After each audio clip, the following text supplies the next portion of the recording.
Let me take you back to the beginning, where it all started. The date was 15th April 2021. I decided to sit down and make a review on a movie called Godzilla vs. Kong. Back then, I didn't think that this type of content would be a regular content that I would produce. But here we are, when life gives you lemon, you make lemonade, I guess. So this is the 100th movie review video. We have come a long way, and thank you very much. Now let's talk about Godzilla X Kong. How do I pronounce his name? The X part.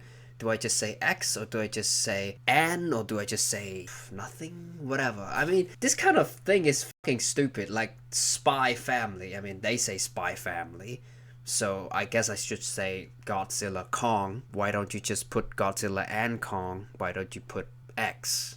Doesn't make any fucking sense. Anyway, so this movie is directed by Adam Wingard, the same director as Godzilla vs. Kong, which I think was the best movie in the Monsterverse.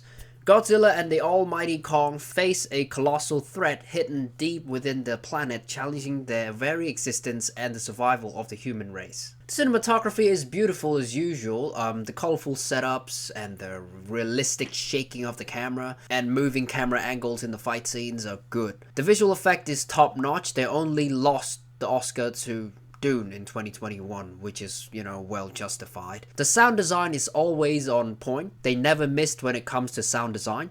Even though the CGI is great, there's like one monster that near the end that looks like it's straight from a PS2 game. I'm not fucking joking. It just looks like plastic toy. I don't know what happened there, but yeah. Now onto the story. I think they took the same approach as they always did in the Monsterverse. Firstly, they tease us something about to come in the beginning of the film, and then they did a little setup, which is the fucking boring part where humans explain the plot to us. Who fucking cares? Like, they explain it literally. They tell us, they fucking turn our head and tell us and point, okay, that's what's gonna happen, okay, you expect that, and then this is gonna happen, okay.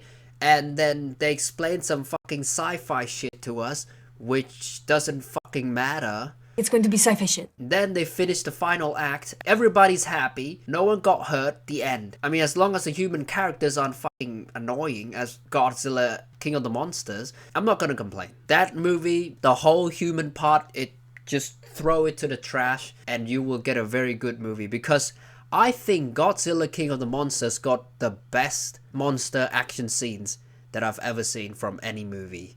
I mean, I haven't seen Godzilla -1 yet from the Japanese film company, but I'm looking forward to it. But yeah, Godzilla King of the Monsters got some of the best visual effects, cinematography, and the action scenes, and the sound design. Everything is best. I mean, apart from that stupid human plots. Along the way, we hear them yapping, explaining everything we see, even though sometimes we already got it. But the director's like, the audience might not get it, what we're trying to do, so let's spoon feed it to them like fucking children. I mean, in terms of characters, only the little mute girl is the only interesting character, maybe her mother too. But other than that, it's just typical Hollywood comedy guy who tells jokes every 5 minutes, even though it's fucking not funny. Sometimes they still do it. Maybe they think it's funny, but for me it's not. I love how some human characters just disappear.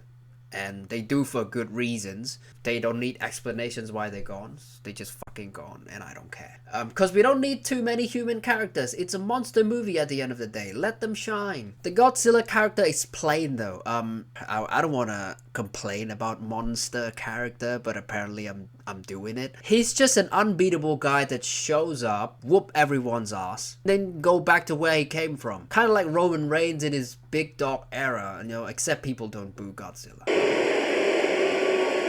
It's actually Kong who has a lot of character arc. He has emotional connections with the audience. He struggled sometimes. He has his own story in this film apart from just fighting like Godzilla. There's one more thing I'd like to point out. There's an insurance company in the Godzilla verse that takes care of collateral damage. What the actual fuck? Why? Who in their right mind would open an insurance company in the Monsterverse? You must have too much money and too lazy to store it. Might as well call it a charity company instead. The fight happens like almost every year, destroying hundreds of infrastructure, and you want to open an insurance company. Fuck off. At the end of the day, the fight scenes are well done. It's well done, like a fucking steak. The ending is very predictable, the usual ending in any Godzilla movie. Oh look, Godzilla is the savior again. Well, he only destroys some bridges, buildings, roads, and flood the city by just waving his tail. You know, it's fine. At the end of the day, he saved us, right? Imagine you're one of the person working in one of those buildings, and then suddenly you blinked, then you wake up in heaven. Man, that's tough. So, after all the fucking complaining and bitching, I'm gonna give this movie an 8 out of 10. I think overall it's still good. It's still enjoyable. It's not like top notch, like it leaves you in awe, jaw dropping, devastating ending. No, it's just same old shit. What do you expect? Like, it's about a giant lizard and giant monkey teaming up fighting giant something else. Like, what do you expect out of it? It's not gonna teach you life lessons. You go there and enjoy, and then you come back and then you make a video about it, apparently. So that's the end of the video. Thank you very much. See you in the next one. Goodbye.